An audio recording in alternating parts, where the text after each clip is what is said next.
આવે જલ્દી મોડું થાય છે. આવું છું રહોડામાં બધું મૂકતી હતી એટલે થોડી ક્યાં ઢોસે? જો બા ક્યાંક નીકળ્યા નથી ને તમારો ચાકારો થઈ નથી ગયો. આથી તમારે રોજ નીકળવાનું જ હોય. ઘરમાં વસાર્યો છો ને બારા દાદા ભટકો છો. ક્યાંક બહાર જતા હોય ને તે બા આવું ન બોલાય.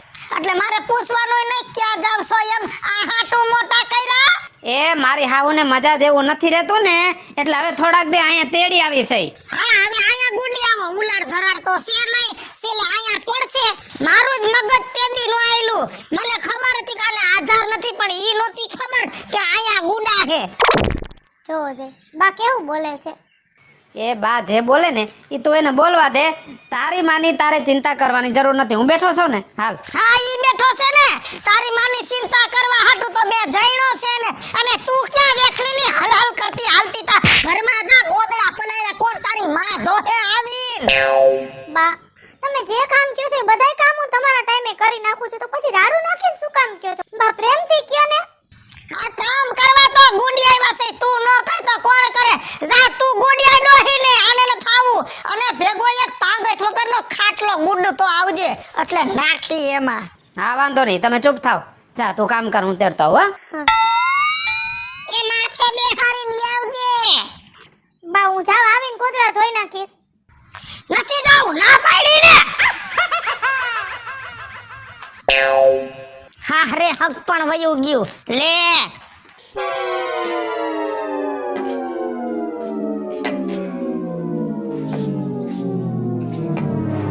આય બેહો બા ખાટલા ઉપર હો. એય આયા નહીં આયા નહીં ઊભી કરા ડોહીને. આવા ખખડી ગયેલા ને આયા નત બેહારવા.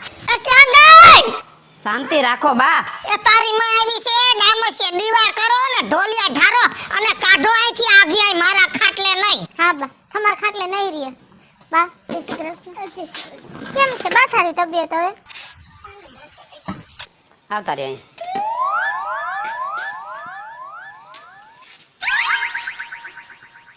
પાણી ભરી આવો. દૂધ પા કાજુ બદામ નાખીને કાંઈક શક્તિ આવે. એ પાહુ નિરાત રાખો. આય તો લાય તો.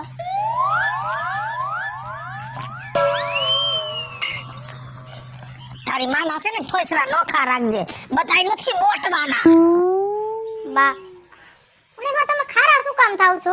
હું મારી બાનું વાસણે બધાય અલગ રાખીશ અને આ ખાટલો એનો અલગ જ રહેશે અને અહીંયા જ રહેશે બસ.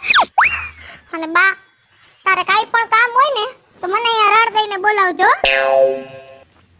દીકરા તમે છે ને કોને હાંસે બાર ઘરે મૂકી જ. આઈ હાસુ હું હાસુ? બા તમે ઉપાધિ ન કરો કાંઈ. એને છે ને ભણવાની ટેવ પડી ગઈ છે. ગમે એમ બોલે ને તમે કાંઈ ટેન્શન ન રાખતા. હું બેઠો છું ને તમારો જમાઈ તમારા દીકરા જેવો સૌ. અને હું કુતરી હું બહુ મને તો ટેવ છે હું કરવાની. ગગા આમ ન હોય હું તારી માં છું.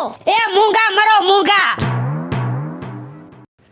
દીકરા મારા આવાથી તમારા ઘરમાં જો મન દુખ થતું હોય ને તો હું મારા ઘરે જ હારી છું દીકરા.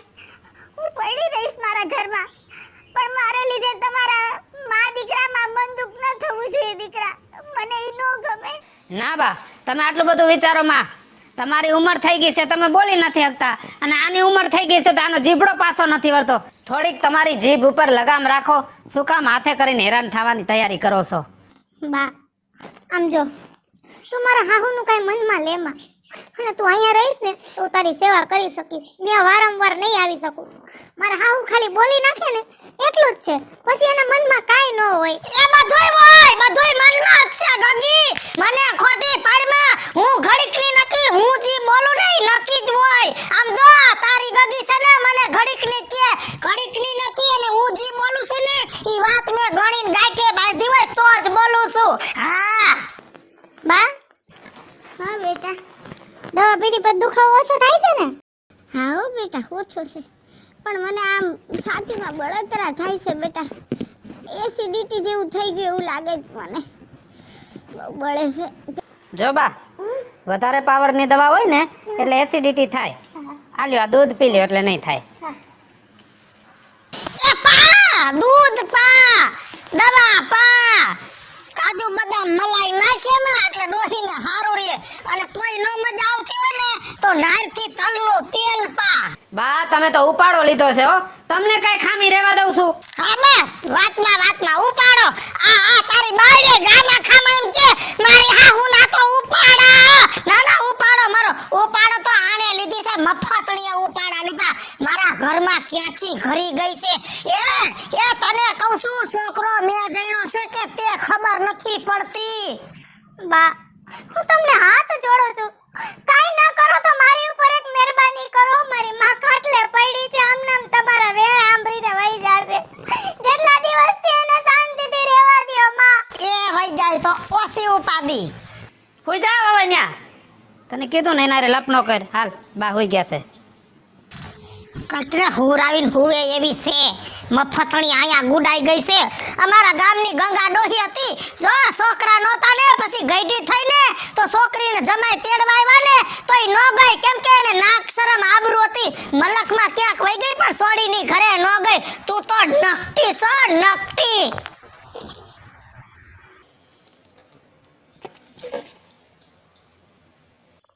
રાજુ ઊભા થાવ તો.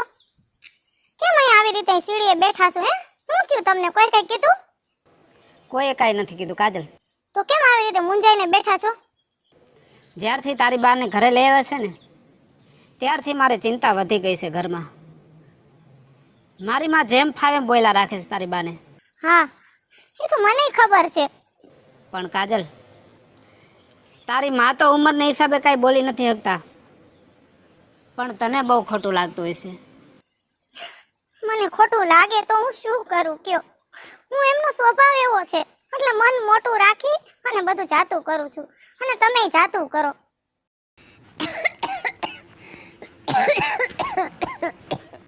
બા